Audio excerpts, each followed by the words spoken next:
Ano mole aile zozio, ano yagro, mole aile zozio, ano yagro, mole aile zozi, ano mole aile zozio, ano yagro, mole aile zozio, ano yagro, mole aile zozi, bagengro yo yagro, mole aile zozi, lobo gumro yagro ka, mole aile zozi, ano mole aile zozio, ano yagro, mole aile zozio, ano yagro, mole aile zozio, ano mole aile zozio, ano yagro, mole aile zozio, ano yagro, mole aile, moyo mosa aile buru, mola aile joro, mola aile leirio, ano yagro, mole aile zozi, bagengro yo yagro, aile zozi, lobo gungro yagro ka, mole aile, ano mole aile zozio, ano yagro, mole aile zozio, ano yagro, mole aile zozi, ano ile zozio,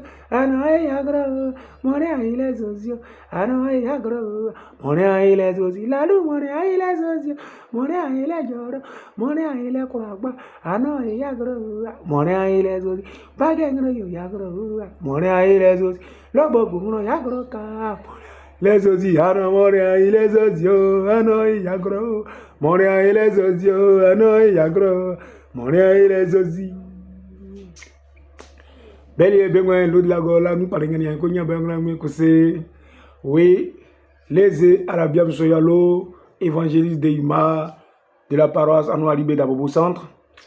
Une fois de plus, nous nous retrouvons pour parler de l'enseignement spirituel le plus complet, le plus puissant et le plus vrai que Dieu ait fait descendre sur cette terre.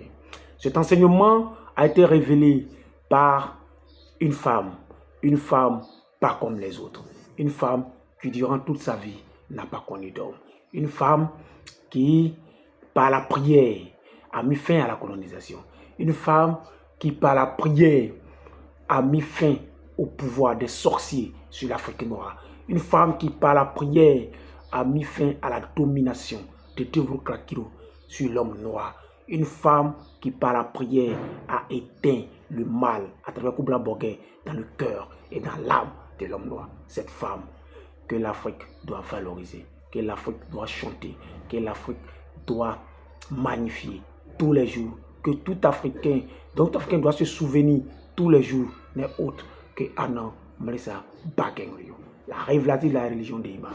C'est la même qui a annoncé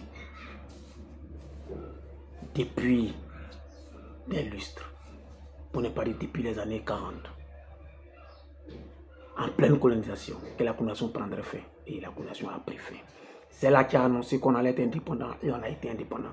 C'est là qui a annoncé que Foubogny allait venir et diriger ce pays, diriger la lutte pour l'affranchissement de l'Africain. C'est là même qui, par sa parole vivante, nous garantit la miséricorde de Dieu, les bénédictions de Dieu, les grâces de Dieu et surtout le salut. Aujourd'hui, frères et sœurs, plan nocturne de nos âmes, nous allons écouter l'évangile des prophètes Kédiros qui nous vient du ciel Kida. Alors, Melissa Bayangrio nous dit que Kédiros était un croyant, un homme qui allait régulièrement à l'église, un homme qui en tant qu'homme de foi s'acquittait de ses obligations, notamment en honorant les rendez-vous de Dieu. Kédiros était aux messes de vendredi, était aux messes de dimanche. Partout il y a rassemblement de Dieu, il est présent. Mais Kédiros avait son espérance en Dieu. En participant à ces rassemblements, il avait des vœux, il avait des souhaits, il avait des prières qu'il avait espéré pouvoir s'exaucer. Mais voici qu'à la fin de l'année, Kédiros, malgré son assiduité et sa fréquentation régulière au lieu de rassemblement de Dieu, notamment à la messe, Kédiros s'est rendu compte qu'il n'a pas eu gain de cause. Alors, pour la nouvelle année, il va prendre une résolution claire. Il va prendre une résolution claire pour dire vraiment, comme chaque année, comme l'année passée,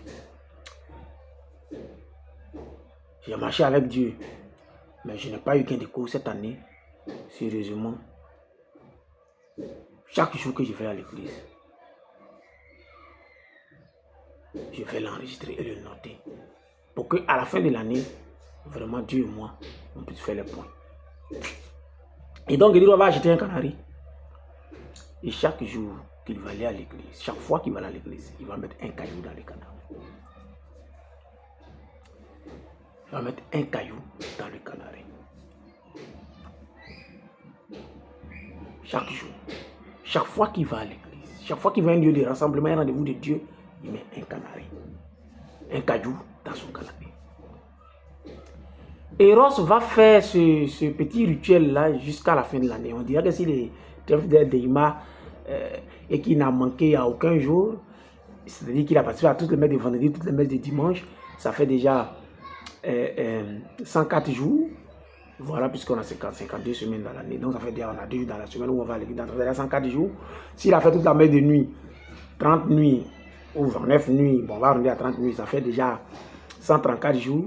Si on ajoute les fois où il est allé à des évangélisations, où on l'a appelé à des activités de baptême, où il a participé à des cérémonies funèbres, tout ça, bon, si on arrondit tout ça à peut-être une vingtaine de jours, ou bien une trentaine de jours, ça dépend de la dynamique de sa communauté, on va se retrouver après 160 jours, on a 365 jours dans l'année, on a pratiquement, effectivement, plus de la moitié des jours où Keti Ross est allé à l'église, a été à des rassemblements à la gloire de Dieu.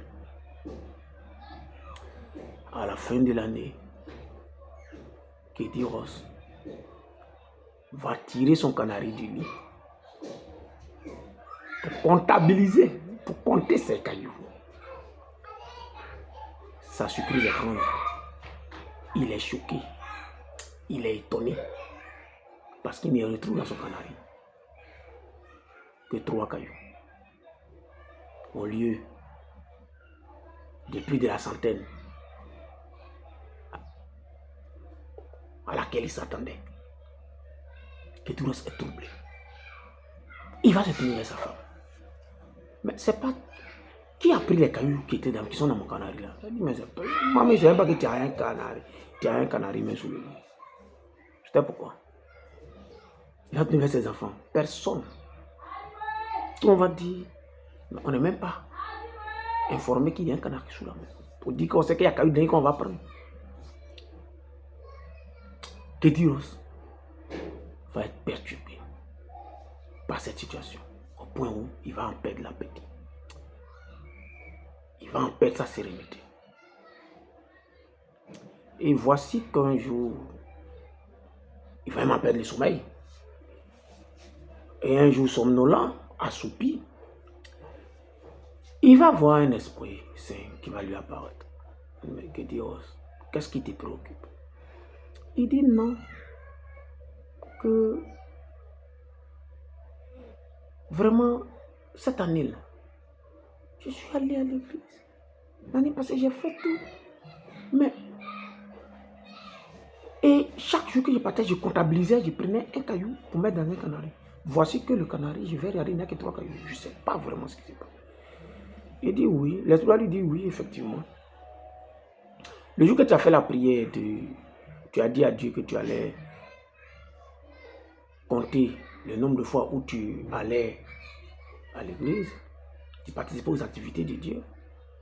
Dieu m'a envoyé à tes côtés pour comptabiliser, pour faire le compte ensemble avec toi. Et voici. Donc chaque fois que tu es allé à l'église, mais que tu n'es pas arrivé chez Dieu, tu n'es pas arrivé dans la présence de Dieu, on enlève un canari. On enlève un caillou dans le canari. Donc quand tu vas, que tu viens, tu mets le caillou, moi je suis chargé de l'enlever parce que ce caillou n'est pas pris en compte. Parce que tu allais à l'église, tu allais à la paroisse, tu allais en compagnie des gens, mais tu n'es pas arrivé dans la présence de Dieu. Donc dans l'année, c'est seulement 3 fois que tu es arrivé dans la présence de Dieu. C'est pour cela que c'est 3 cailloux que tu as trouvés dans ton canal. Donc la prochaine fois que tu vas, il faut arriver dans la présence de Dieu. Il faut aller à l'église avec sincérité et dans le respect de Dieu. Et l'esprit est parti guérir au serviteur. C'est là que Guédéon va comprendre qu'il y a une différence entre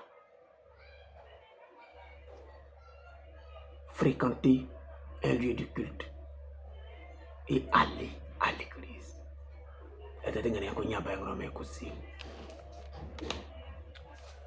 Voici une parabole que Mélissa Bakengorio nous a laissée. Une parabole riche en enseignements. Vous voyez, Bakengorio est le Christ manifesté de l'Afrique noire. C'est pour cela que son enseignement ne s'appuie sur aucun autre enseignement. Non. Son enseignement s'appuie exclusivement sur ces paraboles qu'elle nous a révélées. Beaucoup prétendent non, les Déima, ils n'ont pas de Bible, alors qu'ils disent qu'ils sont chrétiens. Oui, nous sommes chrétiens parce que notre religion a un accomplissement chrétien. Notre religion a pour but de faire de nous des Christ, c'est-à-dire des enfants de Dieu. C'est pour cela que nous sommes chrétiens. Mais notre chrétienté ne s'appuie pas sur les écrits bibliques, encore moins coraniques. Notre chrétienté s'appuie sur les enseignements de notre Christ manifesté qui est en homme de sa Bakengorio. Vous voyez Jésus de son vivant, il y avait la Torah, mais il a enseigné par l'évangile en donnant des paraboles. C'est pour ça que sa Bakengorio, il y a la Bible, il y a le Coran, mais lorsqu'elle est venue en tant que fille de Dieu, nous a enseigné par des paraboles. Et l'évangile de Guédiros, du prophète Guédiros, du prophète Roche ou de Guédiros, nous donne un enseignement spirituel spécifique. Cet enseignement, cette clé spirituelle est qu'il faut toujours être dans la présence de Dieu pour jouir des bénédictions de Dieu. Vous voyez, Guédiros a fait toute l'année. Il est tout le temps au rendez-vous de Dieu. C'est-à-dire que s'il était un fidèle d'Ima, il a participé à toutes les messes, vendredi, toutes les messes, dimanche. Il a participé à toutes les cérémonies de l'église, toutes les activités de l'église. Mais il n'a pas eu gain de cause. Parce que, au bout du compte, sur toute l'année, sur les 134 jours, pour ne pas dire plus de 160 jours auxquels il était censé participer aux activités de Dieu, Dieu a enregistré qu'il n'a participé véritablement, il n'a été présent véritablement que pendant 3 jours. Qu'est-ce que ça veut dire? Que devons-nous comprendre par là? Nous devons comprendre qu'il y a une différence entre aller fréquenter un lieu de culte et aller à l'église. Fréquenter un lieu de culte, c'est avoir accès au bâtiment du lieu de culte. C'est avoir accès à l'intérieur, à la cour du lieu de culte.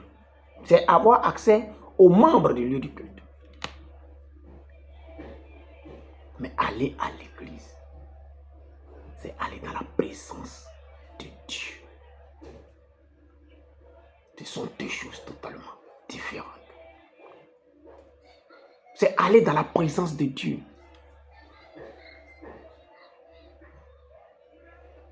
Tu peux fréquenter un lieu de culte en vain. Parce que si tu y arrives, que tu ne vas pas, tu n'y arrives pas dans la présence de Dieu, ce que tu fais est vain.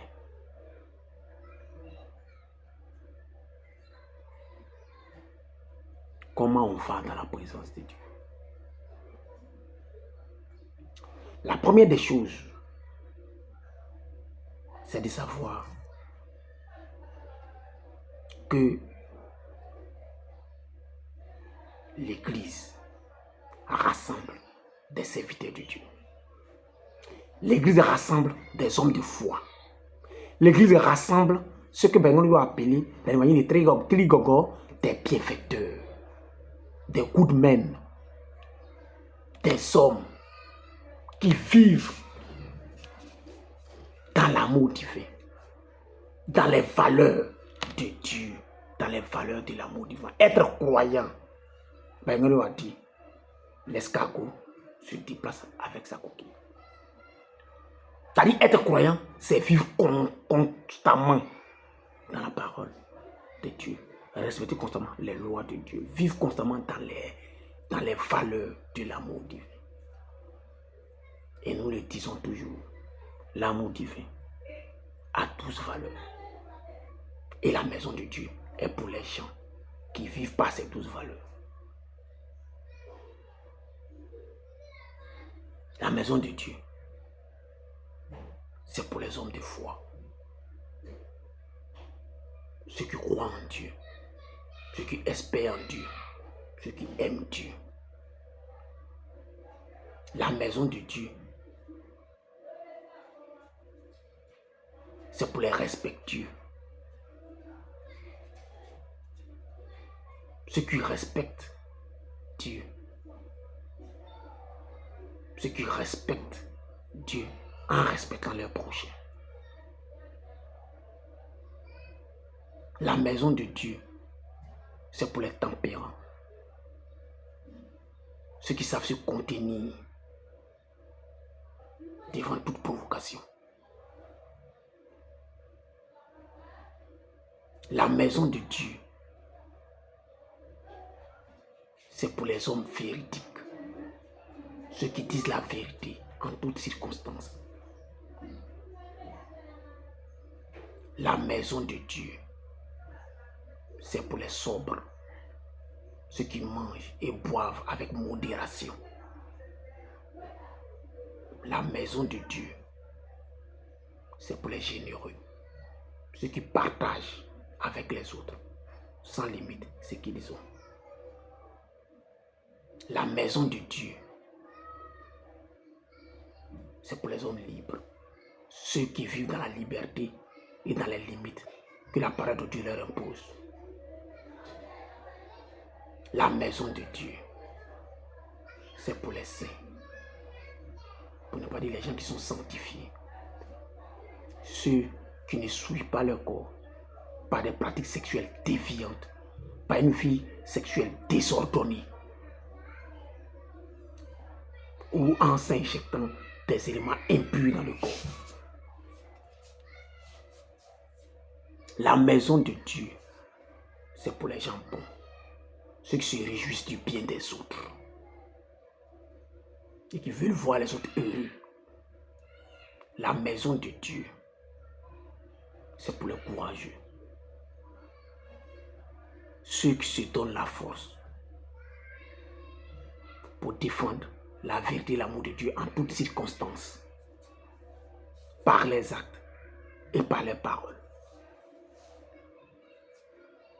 La maison de Dieu, c'est pour les tolérants, ceux qui ont le pardon dans le cœur, parce qu'ils savent qu'eux-mêmes, ils ne sont pas aussi justes que ça.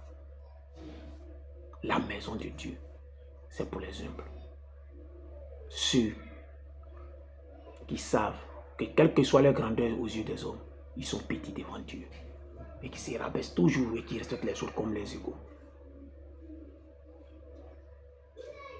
C'est ceux-là qui vont à l'église. C'est pour eux l'église. C'est eux que Dieu attend à l'église. C'est ceux-là que Dieu attend à l'église.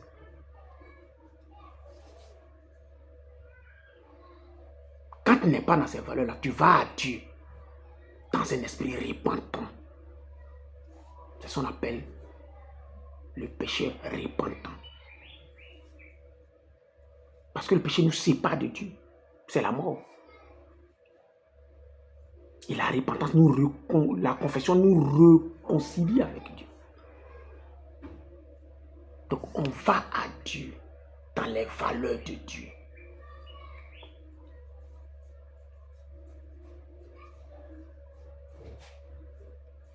Mais quand toi, tu as passé toute ta semaine à te plaire dans l'incrédulité, parce que tu as passé toute ta semaine à vivre comme quelqu'un qui ne sait pas que Dieu existe.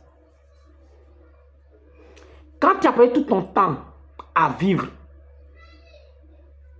dans la convoitise, dans l'irrespect de ce qui appartient à l'autre, quand tu as passé tout ton temps à vivre dans la colère, à te laisser dominer par la colère, quand tu tires ton plaisir et tes intérêts dans une vie de mensonge, quand tu tires ton plaisir et tes intérêts dans la gourmandise, dans une vie d'ivrogne et de soulard, quand tu tires ton plaisir et tes intérêts dans la tyrannie, en dominant les autres,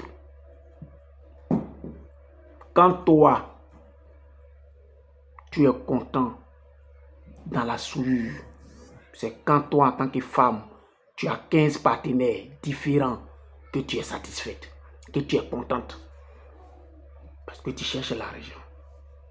Quand toi, homme, tu te masturbes, tu cours après les femmes des autres, ces femmes enceintes là qui te font bander, qui te font jouir.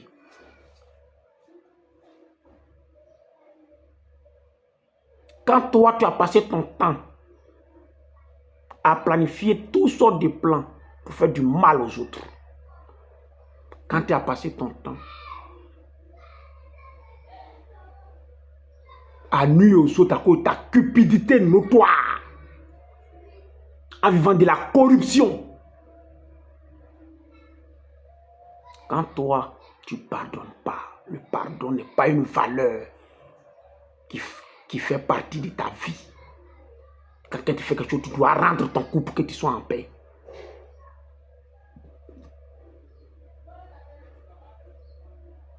Quand ton orgueil démesuré est au centre de ta vie, que tu vis dans la satisfaction de cet orgueil-là, tu es égoïste. Le bien doit être pour toi seul, rien pour les autres. Tout ce qui est bon là, c'est pour toi seul, rien pour les autres. Quand tu as vécu comme ça, tu vas chercher quoi à l'église?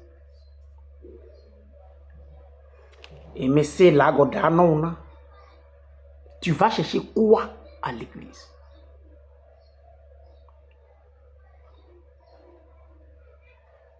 Tu auras accès au bâtiment. Tu ne seras pas dans la présence de Dieu.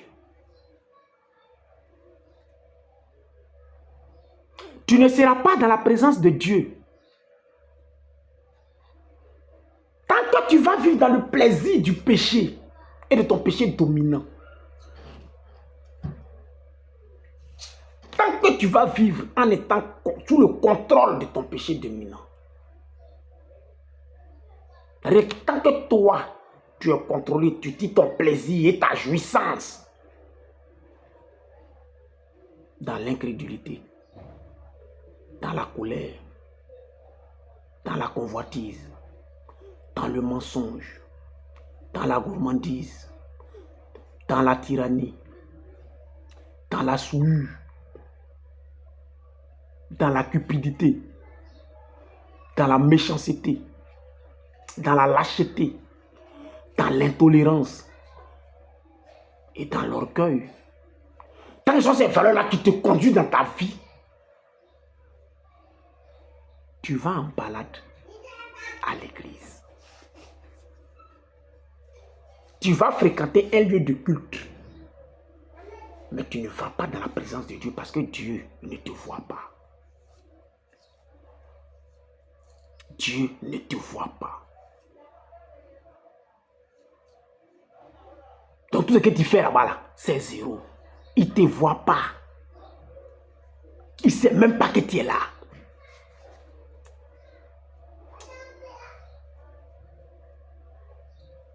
Nous sommes tous des pécheurs. Mais le pécheur repentant grandit dans les valeurs de Dieu. Le pécheur repentant cherche à vivre dans les valeurs de Dieu. Le pécheur repentant ne tire pas plaisir dans les valeurs du péché, mais tire plutôt son plaisir dans les valeurs divines. Ces valeurs divines qui sont la foi. Ces valeurs divines qui sont le respect, la tempérance, la vérité, la sobriété, la liberté, la générosité, la sanctification, la bonté,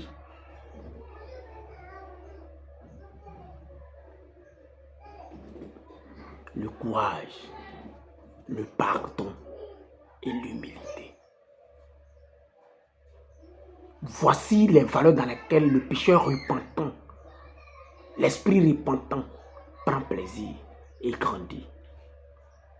Quand tu méprises ces valeurs, que tu vis par ton péché dominant, il faut savoir que lorsque tu te lèves et tu t'en vas à l'église selon toi, dans un lieu de culte, tu vas fréquenter un lieu de culte, tu vas dans des bâtiments, tu vas en visite, mais tu ne vas pas dans la présence de Dieu parce que Dieu n'y reçoit que ses semblables, ceux qui se rapprochent de lui, ceux qui veulent être comme lui, ceux qui vivent par ses valeurs.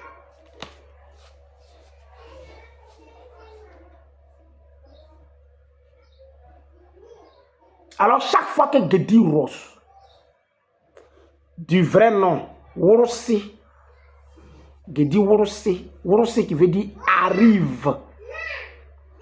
Il faut arriver dans la présence de Dieu. Voilà. Et mais là, mais il a tu es allé dans la maison de Dieu, mais tu n'es pas arrivé chez Dieu. Worosé, il faut arriver chez Dieu. Pour arriver, la première des choses, c'est d'y aller dans les valeurs de l'amour divin. Alors chaque fois que Dieu est parti avec une valeur du péché, chaque fois qu'il est parti à l'église en colère, il est parti dominé par la convoitise, il est parti dominé par le mensonge, il est parti dominé par l'incrédulité, il est parti dominé par la gourmandise, il est parti dominé par la tyrannie, il est parti dominé par la cupidité, il est parti dominé par la souillure, il est parti dominé par la lâcheté, il est parti dominé par la méchanceté, il est parti dominé par la violence, l'intolérance, il est parti dominé par l'orgueil. Effectivement, quand il est arrivé là-bas, il est arrivé en vain. Parce que Dieu ne l'a pas vu. Il n'est pas allé dans la présence de Dieu. Il est allé dans les bâtiments. Il est allé en compagnie d'autres personnes qu'il a croisées. Mais il n'est pas arrivé dans la présence de Dieu. Vous comprenez?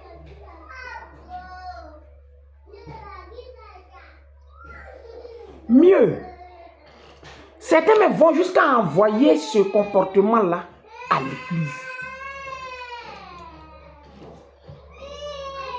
C'est à l'église on arrive, on fait comportement des gens, on médite des autres, on calomnie les gens. Mais quand tu fais ça, Dieu il ne te voit plus. Il ne te voit pas. Tu ne peux pas arriver dans la présence de Dieu. On va à Dieu dans les valeurs de Dieu. On va au Dieu dans les valeurs de Dieu. Si tu n'es pas dans les valeurs de Dieu, tu n'arriveras pas dans la présence de Dieu. Donc avant de quitter ta maison, il faut te demander, est-ce que tu es dans les valeurs de l'amour divin?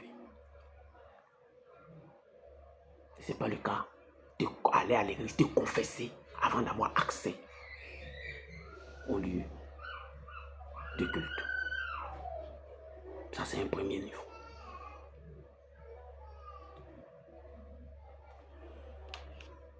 Le deuxième critère, donc le premier critère, c'est d'être dans les valeurs de Dieu et aller à Dieu dans un esprit repentant. Le deuxième critère,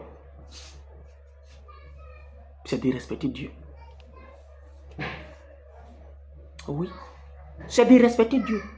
Parce qu'il y a des hommes de foi, ils sont des gens qui vivent constamment autour d'eux dans les valeurs de Dieu, ils aiment les gens, ils sont bons, ils sont tolérants, ils sont humbles, tout ça.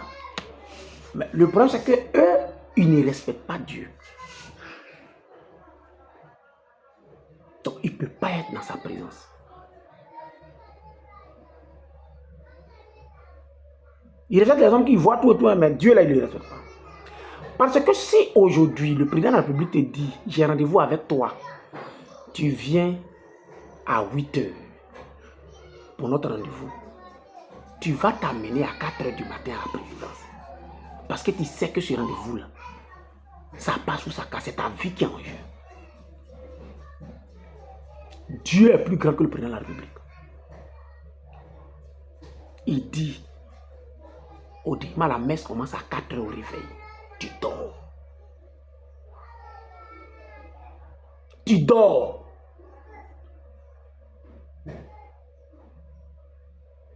Tu n'as pas de respect pour Dieu.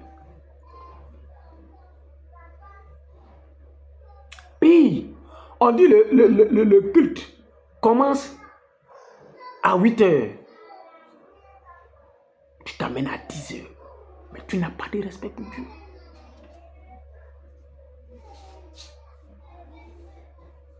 Et très souvent, c'est pour rien.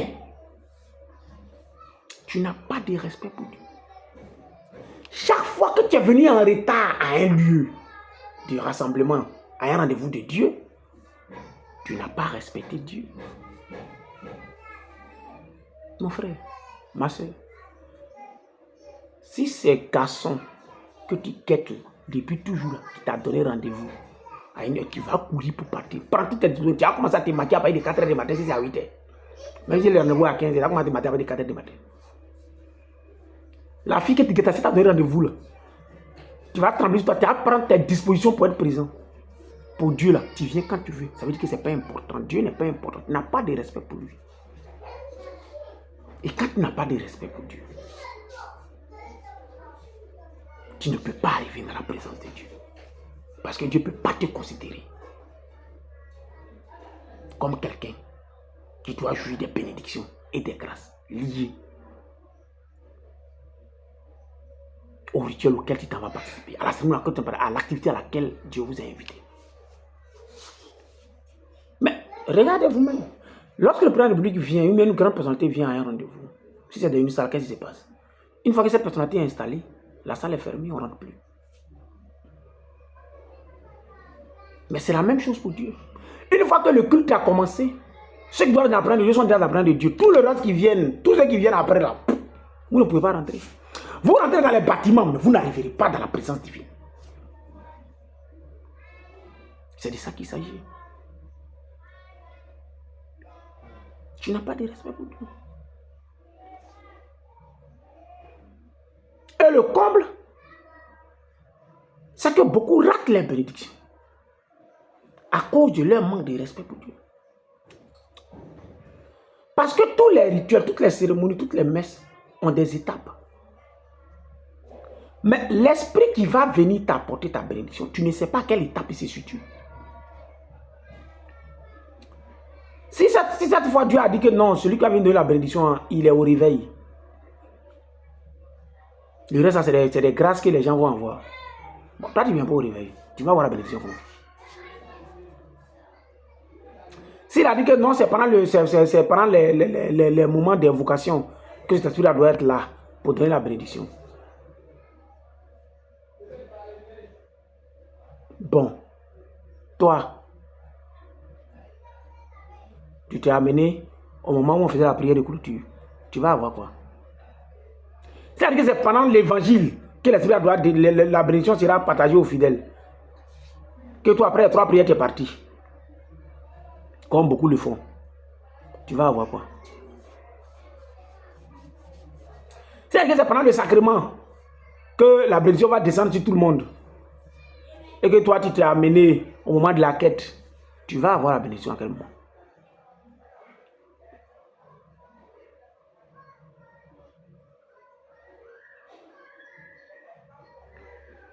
S'il a dit que c'est au moment de la quête, où on fait la quête, que la bénédiction va descendre ce jour-là, et que toi, tu n'étais pas présent à cette étape-là, mais tu vas avoir ta bénédiction comment?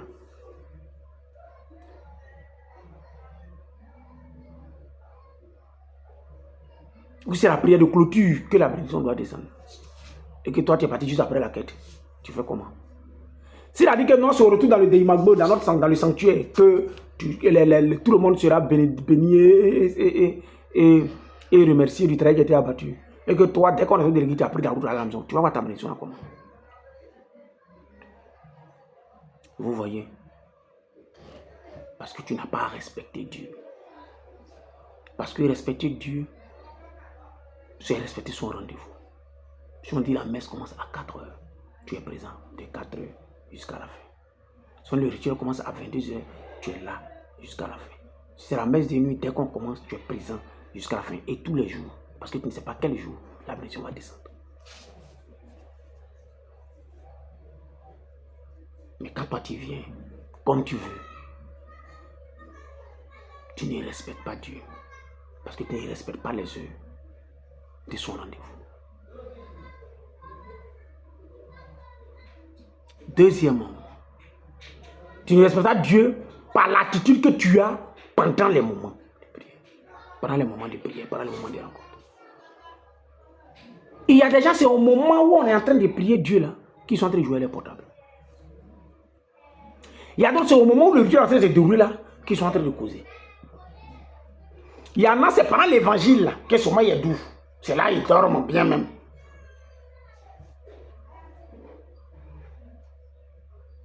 Il y en a, c'est pendant qu'on est en train de prier là, qu'ils échangent les doux regards avec des filles ou des garçons.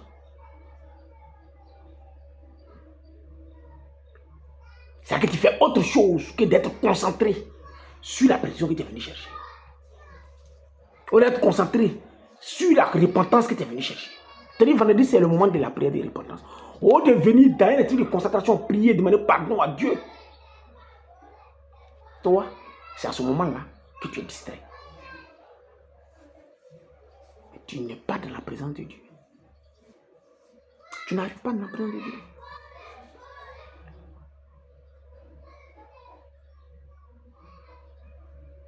Au lieu de te concentrer sur ta confession,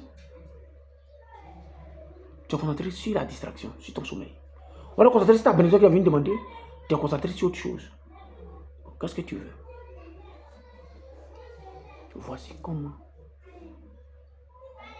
on n'arrive pas dans la présence divine. Et quand tu feras le truc qui n'arrive pas dans la présence divine, effectivement, tu vas et tu constates toi-même que tu n'as pas les retombées de tes efforts. Il y a beaucoup qui participent à toutes les messes. Toutes les activités de l'église sont présents, il faut tout. Mais zéro. Parce que, troisième point, tu vas à l'église pour ta propre gloire et non pour Dieu. Il y en a qui vont à l'église pour être vus et non pour aller rencontrer Dieu. Tu vas voir la Sakaba, elle veut prendre tous les chats, elle seule. D'autres pensent que c'est pas dévouement. C'est pas par dévouement. C'est parce qu'elle veut être vue, elle veut qu'on la regarde.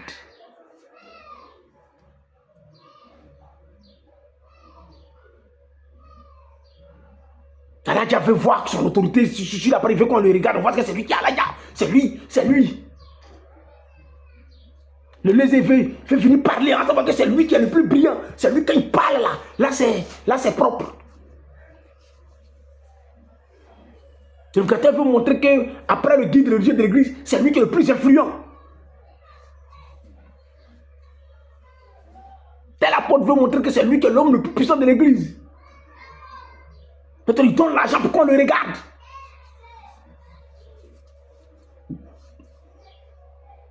Mais quand tu fais les choses à ta propre gloire, là, tu as déjà le résultat que tu cherches. Tu cherches quelle bénédiction encore? Tu es venu à l'église pour avoir la gloire. Tu es venu à l'église pour qu'on te regarde. Tu es venu à l'église pour qu'on sache qui tu es. Bon, tout le monde sait qui tu es. Tu cherches quelle autre bénédiction? Toi, tu es venu au milieu des hommes pour que les hommes te regardent. Mais les hommes te regardent. Ils t'ont vu. Ils sont convaincus que tu as l'argent. Ils sont convaincus que tu es la plus belle fille de l'église. Ils sont convaincus que tu es le plus beau garçon de l'église. Ils sont convaincus que tu es le plus éloquent de l'église. Ils sont convaincus que tu es le plus riche de l'église. Ils sont convaincus que tu es la plus belle, tu es la plus grande sakaba de l'église. Ils sont convaincus que tu es le plus grand prédicateur de l'église. Ils savent que toi, tu es un pouvoir, tu es tout puissant. Ils savent, bon oui, finalement, maintenant, tu as eu tout ça. La suite, c'est quoi? Tu veux quelle autre bénédiction? Puisque ce que tu es venu chercher là, tu as déjà eu.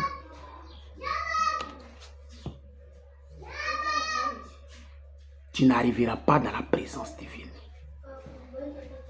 Ça, c'est clair. Tu n'arriveras pas dans la présence divine. C'est comme ça. Tu n'arriveras pas dans la présence divine. Et donc, beaucoup vont à l'église. Pour ne pas dire ils vont à la paroisse, mais ils ne vont pas à l'église. Pour ne pas dire beaucoup vont dans les bâtiments, mais ils n'arrivent pas à l'église. Parce que l'église rassemble les hommes que Dieu agrée pour qu'ils soient en sa présence.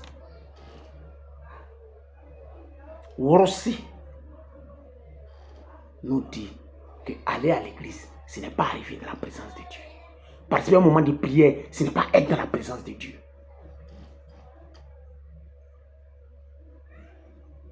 Comprends? Si tu vas à l'église en étant dominé par le péché, si tu vas à l'église sans respecter Dieu, si tu vas à l'église en prenant des actes à ta propre gloire, tu ne seras pas dans la présence de Dieu. Et c'est comme ça beaucoup sont réguliers à l'église, mais ils se plaignent qu'ils ne sont pas bénis. Parce qu'en réalité, leur culte ne se passe pas dans la présence de Dieu. Leur culte se passe entre les quatre murs, mais ils n'arrivent pas dans la présence de Dieu. Waouh, lagota. Wame lagomitem, ma waouh lagota. Ils vont dans la maison de Dieu, mais n'arrivent pas chez Dieu. Et donc, ils ne peuvent pas être bénis. Parce que Dieu n'entend même pas les prières, puisqu'ils ne sont pas là. Alors frère, bélier, béon, quel est ton cas? Tu as vu le Guédi aussi a fait un constat parce qu'il a fait un bilan. Au terme de l'année, il a baisé. Et cette année, je suis allé à l'église. Mais je n'ai pas eu de résultat. Donc je vais faire comme ça. Il ne faut pas être comme un animal qui vit sans planification, qui mène sa vie de jour au lendemain comme ça. Non. Un être humain est caractérisé par sa capacité à planifier ses choses, à faire des bilans et à tirer les conséquences de ces bilans. Tout le temps tu fréquentes l'église, tu vas. Quel est le résultat? Est-ce que tu arrives dans la présence de Dieu? Est-ce que tu es sûr qu'à la lumière de ce que tu viens d'entendre, le culte que tu offres à Dieu par ta présence à ces différents rendez-vous, est-ce que ce culte-là est agréable à Dieu? C'est ça. C'est de ça que nous parlons. Comme Guédiros, il faut faire le point. Et si tu n'as pas les retombées de ta présence régulière à l'église, c'est que tu n'arrives pas en réalité dans la présence de Dieu. Alors, il faut te remettre en cause. Tu vas à l'église dans quel esprit? Si le péché te domine, change et vis dans l'amour divin. Grandis dans la repentance et dans les valeurs de l'amour divin. Si quand tu vas à l'église, quand tu y vas, tu vas dans l'irrespect de Dieu, par ton attitude ou par tes retards répétés, mais il faut corriger cela. Si quand tu y vas pour ta gloire, rencontrer ta chérie ou pour la gloire de ton nom, il faut corriger cela. L'église, la seule chose qu'on va chercher à l'église, c'est la présence de Dieu. On veut être dans la présence manifeste de Dieu, afin qu'il puisse nous donner nos bénédictions. La bénédiction est le bienfait mérité que Dieu nous donne, proportionnellement au niveau de purification. La grâce est le bien que Dieu nous donne, sans considération de nos niveaux de purification, et nous avons harmonie avec lui. Mais dans l'un ou dans l'autre cas, c'est la manifestation de notre bonne volonté que Dieu récompensera. Alors il faut faire le point sur ta vie. Sur ta vie spirituelle, ta vie chrétienne. Tu veux dire, il faut faire le point aujourd'hui. Et si ça ne marche pas, il faut tirer les conséquences. Alors, bel et bien, Rosé est venu nous dire d'arriver dans la présence de Dieu. Il ne faut pas se contenter d'aller dans les bâtiments. Il faut arriver à être présent là où Dieu est. Il faut arriver dans la présence de Dieu. Et pour cela, il faut d'abord manifester les valeurs de Dieu. Il faut ensuite respecter le rendez-vous et Dieu lui-même. Et enfin, il faut participer à la prière pour la seule gloire de Dieu et non pour la nôtre. Si nous avons compris cet évangile, qui nourrisse nos âmes et qui nous purifie, dans le nom puissant, dans le nom des abbats que nous. Bel et bien, nous profitons de ce moment pour remercier tous les frères et sœurs qui nous encouragent pour cette initiative que nous avons prise. Ce n'est pas facile parce que l'évangélisation est une guerre spirituelle. Et vos encouragements nous vont droit au cœur. Vraiment, ça nous réconforte. Ça, il faut le dire. Merci aussi à ceux qui partagent nos vidéos. C'est vraiment très important. Merci à vous. Merci beaucoup. Voilà, nous voulons également dire merci à tous les lecteurs d'ici Kamamba qui ne cessent de nous écrire, de nous appeler, pour ceux qui demandent, tout ça. Ça nous encourage. Le prochain va sortir très bientôt, le mois prochain, si Dieu le veut, pour notre édification spirituelle. Enfin, nous devons dire merci. Nous voulons faire un petit coucou à tous nos frères du CND pour le succès de la cérémonie du pèlerinage de Sakouta auquel nous avons participé. C'était vraiment bon. Merci pour les initiatives qui ont été prises. Que Dieu vraiment continue de vous bénir. Pour avoir profité Mathieu, président Zater, mon frère et ami Tima Samplo et tous les autres que je ne cite pas. Également Tima Samplo, Bédissé Seigneur, voilà. Et tous les autres que je ne cite pas, vraiment, félicitations, merci. Merci pour tout ce qui est entrepris pour la promotion de la religion d'Ima. Voilà. Pour finir, nous disons merci à nos maîtres. Vraiment merci. Papa Aiko Ofourmon, Kwadjo d'Abobo Centre. Papa Grobale Serge d'Imaba d'Abo BC. Papa prédicateur Waïma Grisi Alphonse d'Abobo Centre. Feu Papa Kotoki depuis là où tu es, mais également Belga c'est moi de Yopougon, Toit Rouge, Lago Kanakui de Poète, Dago Djetia de Nyabzaria, également Pawaba Akonte de Koweït, Pawaba Nouan de Boaké et tous les autres. Tous les frères, vraiment, nous vous remercions pour votre soutien, pour nous avoir encadrés, pour nous avoir encadrés, nous avoir permis de faire des pas significatifs dans notre croissance spirituelle dans la région d'Ima. Merci à tous et que Dieu nous bénisse dans le Saint-Nom, dans le nom de Amen.